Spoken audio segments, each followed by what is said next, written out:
Qatar has no rivers, no lakes, no forest, no mountains, no natural fresh water, no farmable soil, no rain worth measuring. For most of its history, the only wealth here was pearl. Divers plunge 30 metres into the Gulf without equipment, surfacing with small, luminous stones traded as far as Paris and Bombay. Dangerous, seasonal, and pulled from the sea by hand. And until 1939, no reason the world would remember its name. Then came oil black gold drawn from beneath the same desert where Bedouin camel routes had crossed for generations. But oil was merely the prelude. The true liquid gold arrived in visible natural gas, trapped in a single reservoir called the North Field, the third largest on Earth. Liquefied and shipped to 6 continents, it transformed a forgotten peninsula into one of the wealthiest nations in human history.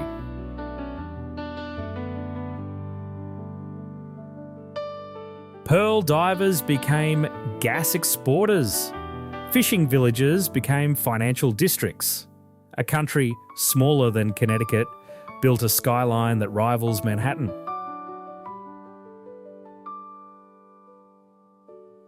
Three forms of liquid gold, 3 chapters of the same country. This is Qatar.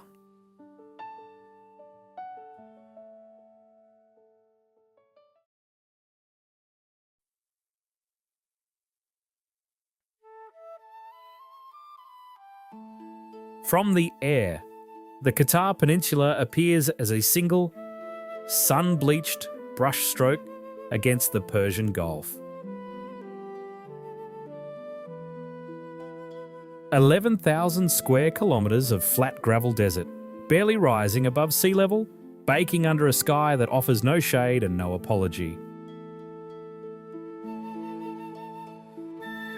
Rain falls here fewer than 10 days a year.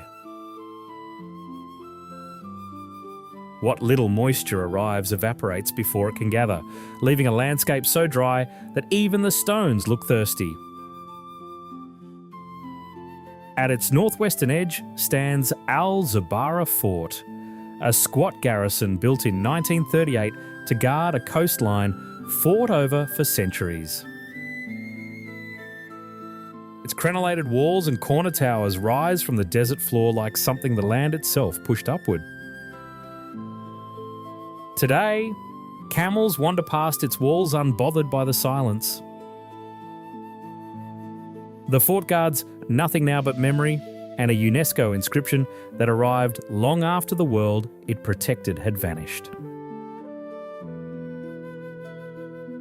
Along the northern coast, the ruins of Al Jamal tell a quieter story. Families once lived in mud brick houses within reach of the tide, diving for pearls and drying fish on stone walls. What remain are doorways leading nowhere and a small mosque whose minaret still stands as if waiting for a congregation that will never come.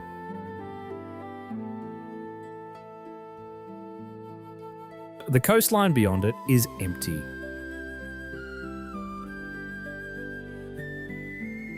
No footprints, no boats, no sign that anyone was ever here.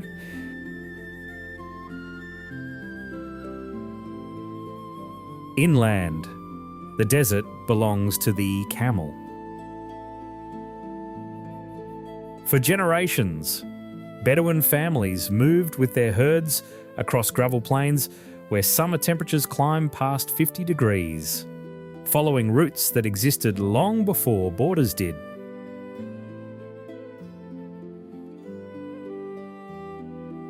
That bond survives in the camel races still held outside Doha. a tradition where speed, breeding and pride intersect in a blur of dust and coloured silk. At dawn, a horseman rides the shoreline carrying the national flag. It is an image that belongs to no particular century, a gesture of belonging that predates the state itself.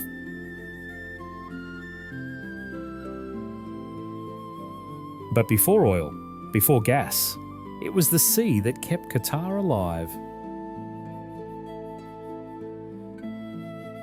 Along the eastern coast, mangrove forests grip the shallows with tangled roots, sheltering fish in water barely deep enough to wade through.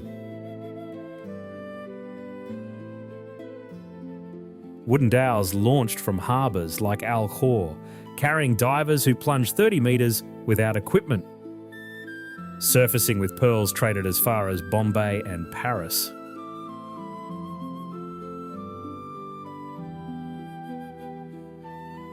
It was dangerous, seasonal, and poorly paid, but for decades, it was all there was.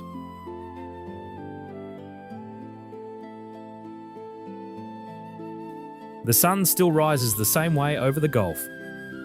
The difference is that almost no one needs it to.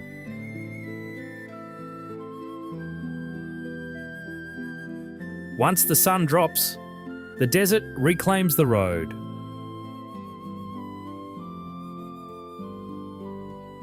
Fog rolls in without warning, thick and yellow under the highway lights, swallowing lane markers and turning headlights into dim, floating orbs. Buses push through the haze at half speed, their windshields clouded with dust and moisture. For a moment, the peninsula feels as isolated as it once was, a sliver of land adrift between sand and salt water.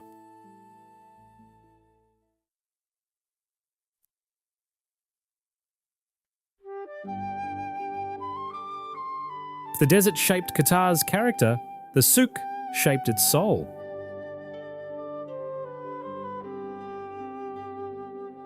Souk Waqif sits at the heart of Old Doha, a labyrinth of narrow alleys, earth-coloured walls and wooden beams.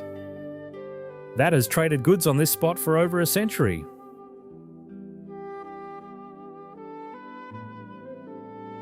The market burned in 2003 and was rebuilt under a royal mandate to preserve its original footprint. Every alley width, every ceiling height restored so faithfully that the stones themselves seem to have forgotten the interruption.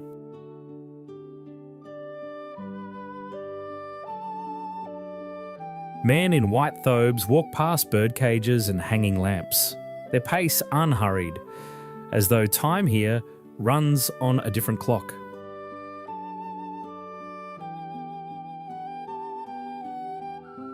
At the falcon market, hooded birds sit motionless on wooden perches, leather jesses wrapped around their talons. Falconry in Qatar is not a hobby, it is an inheritance. For centuries, hunters in the desert interior trained these birds to pursue bustard and hare across open ground. And the practice still carries the weight of national identity. Nearby, the bird market overflows with colour green parrots, budgerigars, and species gathered from across 3 continents, filling the air with a layered chorus that echoes off the low ceilings. Camels rest in sandy pens at the edge of the souk, chewing hay beneath the skyline kept not for transport but for memory. In the horse paddock, Arabian riders train in a courtyard framed by arabesque arches, their movements deliberate and ceremonial. The horse, like the falcon, is not merely an animal here, it is a symbol of lineage and pride. As evening falls, the souk shifts register. Street vendors fold flatbread on hot iron plates. Bakur, incense curls from ornate burners set in shop windows. And the air thickens with cardamom, charcoal, and oud.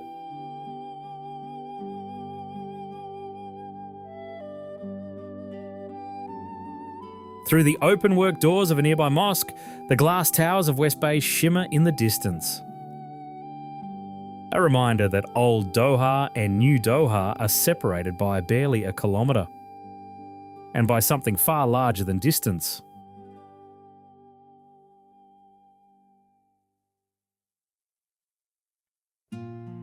Beneath this same desert, a discovery was waiting. Oil was first struck in Qatar in 1939, but it was natural gas, not oil, that would rewrite the country's future. The North Field, lying beneath the Persian Gulf, just off Qatar's northeast coast, holds the third largest gas reserves on the planet. By the time liquefied natural gas began flowing in the 1990s, Qatar's trajectory had already bent beyond recognition. A nation of fewer than 500,000 people became the world's largest LNG exporter, and per capita income climbed into the top 10 globally. The skyline of Doha tells the story in concrete and ambition. Where fishing nets once dried on wooden racks, commercial blocks now climb 40, 50, 60 stories into air-conditioned silence.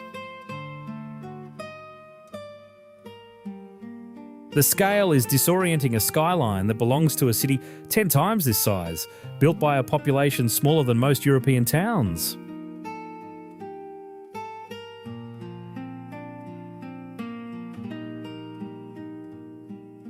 After dark, the city glows with the certainty of surplus energy, every tower lit, every highway bright, every fountain running, as if darkness itself were a problem that money had solved. But wealth alone does not explain survival here. Qatar has no rivers, no lakes, no natural freshwater of any kind. The country drinks from the sea. Desalination plants line the coast, converting salt water into the single resource more precious than gas.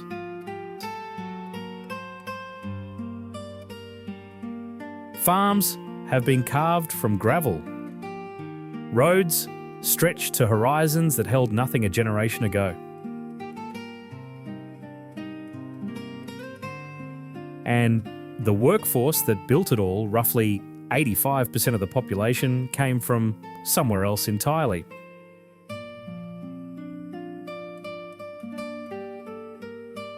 The Doha Metro, opened in 2019, runs driverless beneath the surface, one of the fastest automated systems in the world.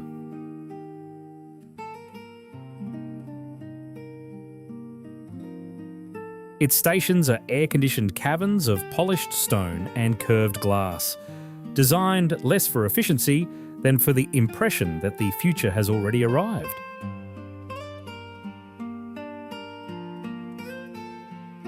At the centre of it all stands the Amiri Diwan, the seat of Qatar's ruling family. A low, traditional compound surrounded by towers that dwarf it in every direction. It is the shortest building in the skyline and the most powerful.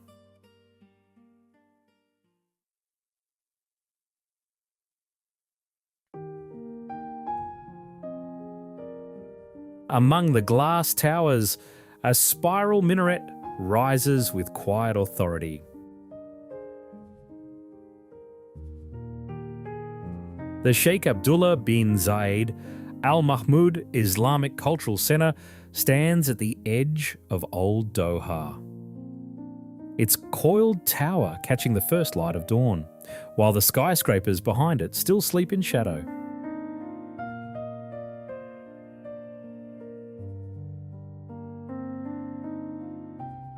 Inside on hands press against woven carpet in the stillness before the city wakes.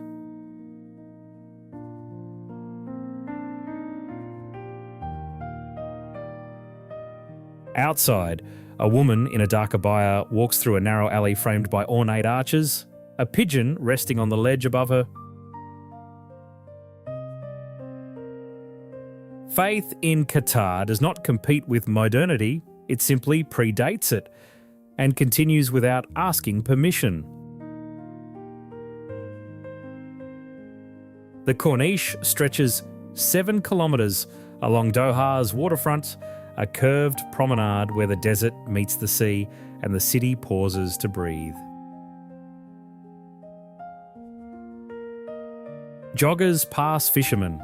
Families spread blankets on trimmed grass, and the skyline of West Bay rises across the bay like a wall of light.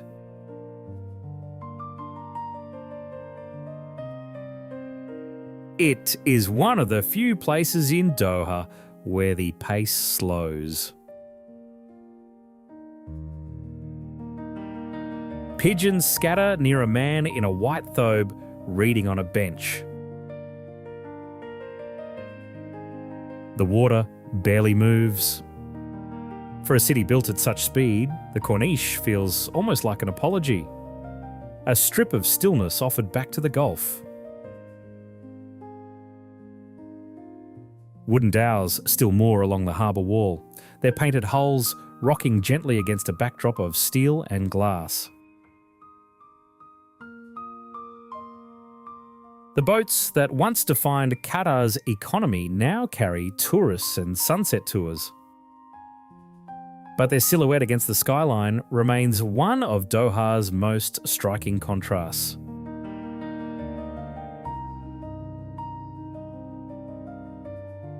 At night, the dhows glow with string lights, while luxury yachts float a few berths away. Tradition and ambition anchored side by side in the same dark water.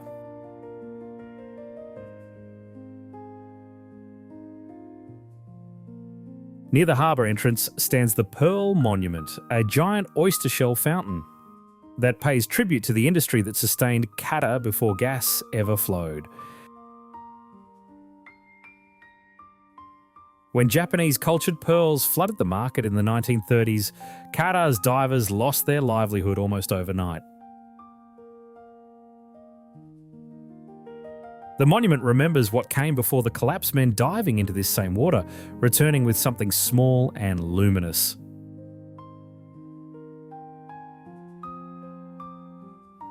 On National Day, the Corniche erupts. Maroon flares streak across the sky. Families in traditional dress gather along the railing. And for a few bright minutes, the city celebrates not what it has built, but what it has survived.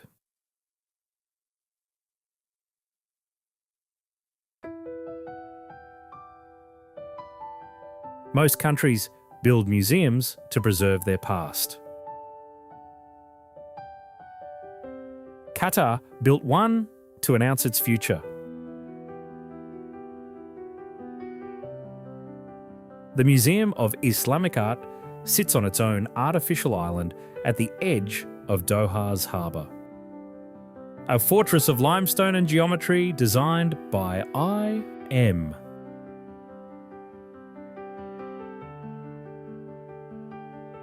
Pei, who was 91 years old when the building opened in 2008. Pei studied Islamic architecture across 3 continents before settling on a form that belongs to no single era or region. The result is a building that looks ancient and modern at once, severe from a distance, luminous from within, and unmistakable from any angle. Inside, 14 centuries of Islamic art fill galleries bathed in natural light manuscripts, ceramics, metalwork, and textiles gathered from Spain to Central Asia. Visitors move slowly, as though the building demands it.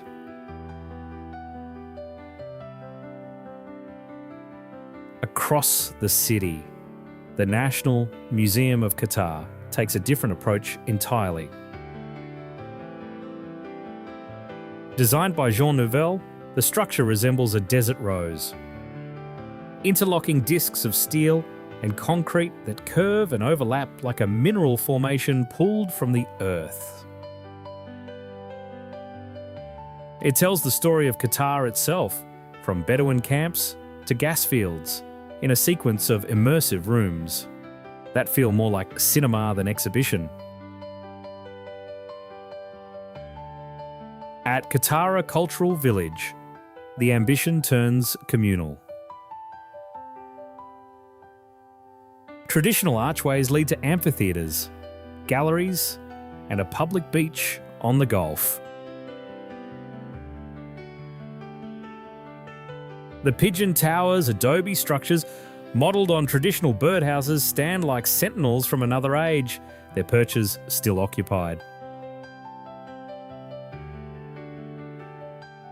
Qatar hosts opera, film festivals, and during the World Cup, it became a gathering point for fans from every continent.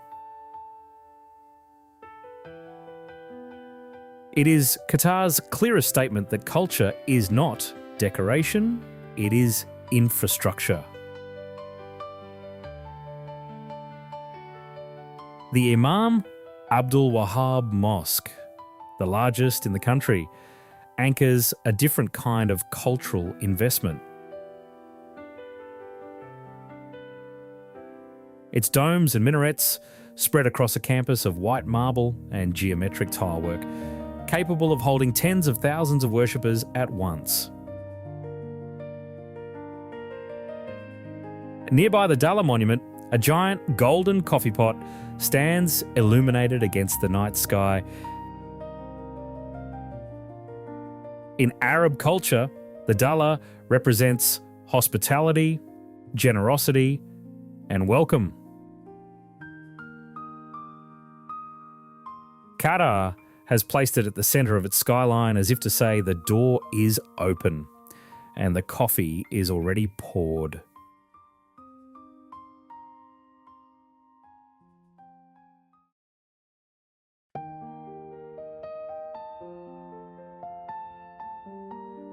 Most airports are places people pass through.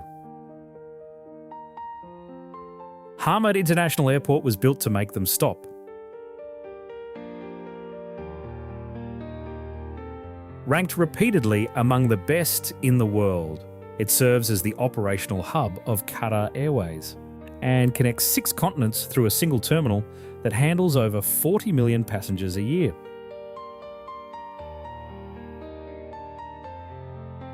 At its centre stands the Orchard, an indoor tropical garden rising through the departure hall like a greenhouse dropped into a cathedral.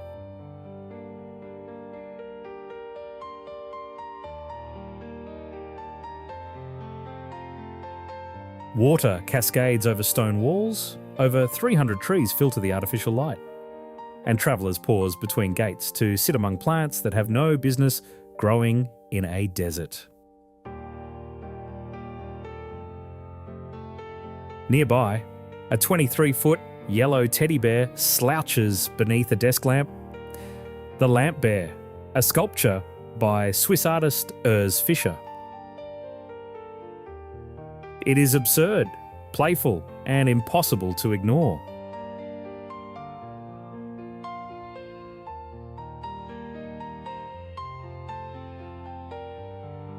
Most countries put art in museums. Qatar puts it in the boarding gate.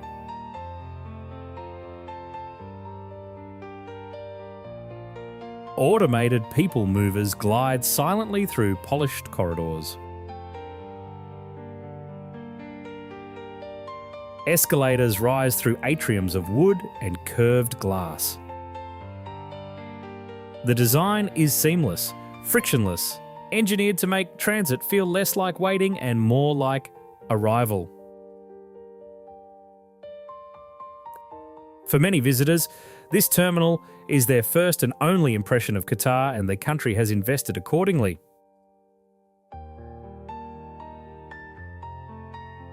Every surface, every sightline, every piece of art says the same thing: you have entered a nation that takes presentation as seriously as substance. Planes descend over the Gulf in long, banking arcs, their wheels touching down on engineered ground. Others climb steeply from the runway, banking east toward Asia or west toward Europe, carrying with them the quiet ambition of a country that made itself a crossroads.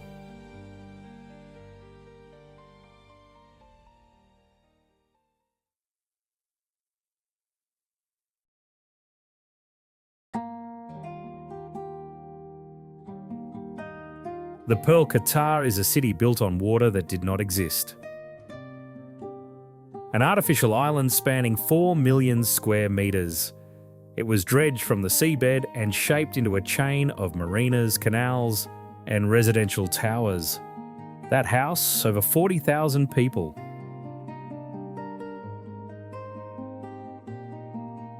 At Qanat Quartier, the canals glow with blue LED light after dark, their Venetian-inspired facades reflecting in still water.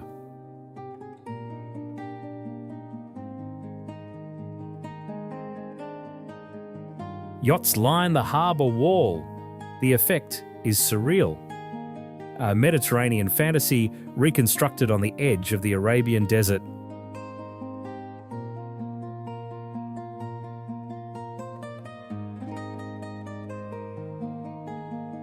"20 kilometres north, Lusail is something more ambitious still, an entire city designed from scratch. The Qatar Towers, shaped like crossed scimitars, rise from a waterfront engineered from nothing. A stadium, a marina, office complexes, and residential blocks spread across reclaimed coast in a grid so precise it could have been printed. Lusail is Qatar's answer to a question most countries have not yet asked: what comes after oil? The answer, apparently, is an entire metropolis built on the assumption that the future will need a place to live. At Education City, the strategy turns intellectual. Branch campuses of Carnegie Mellon, Georgetown, and Northwestern stand side by side in a landscaped compound west of Doha, offering degrees that will still hold value when the last gas field runs dry.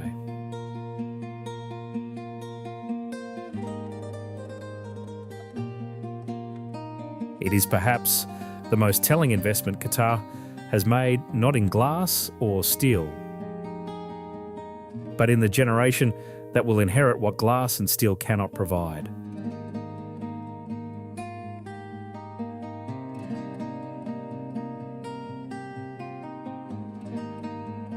In 2022, Qatar did what no nation its size had ever attempted: it hosted a FIFA World Cup.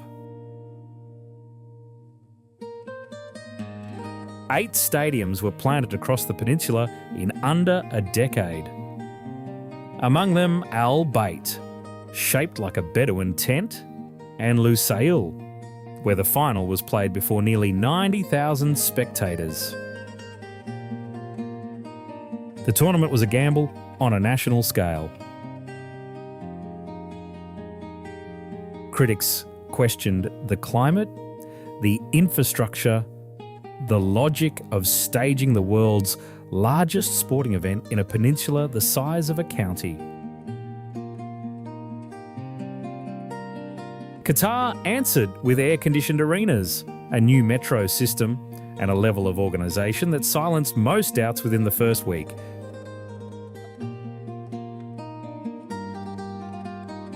For a month, Doha belonged to the world. Fans from Argentina, Morocco, Japan, and Senegal filled the streets in a collision of languages, flags, and drum beats that the city had never experienced before.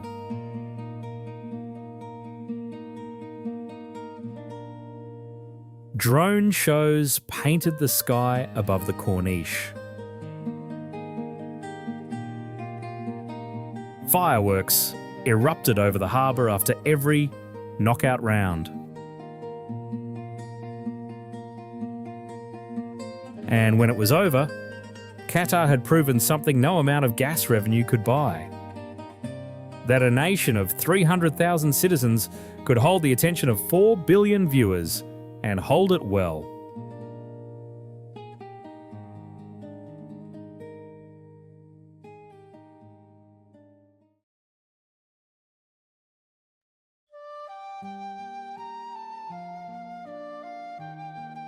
Qatar ends much the way it begins, with sand, heat, and the faint shimmer of the Gulf on the horizon.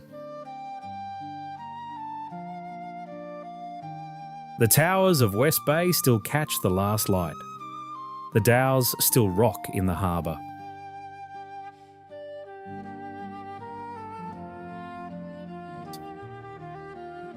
And somewhere in a pen at the edge of Souk Waqif, a camel chews hay beneath a skyline it has never once looked up at. What makes this peninsula remarkable is not the wealth itself. Other nations have found oil. Other nations have built towers.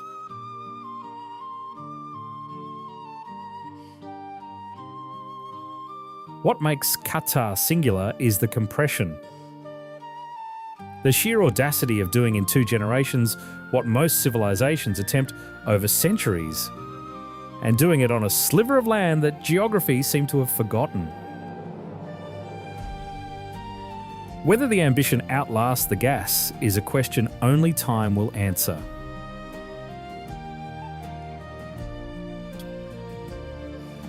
But the monuments are already here in limestone and glass, in curved museum walls and driverless tunnels, in a golden coffee pot that stands for welcome, and in the memory of divers who once pulled fortune from the sea with nothing but their lungs.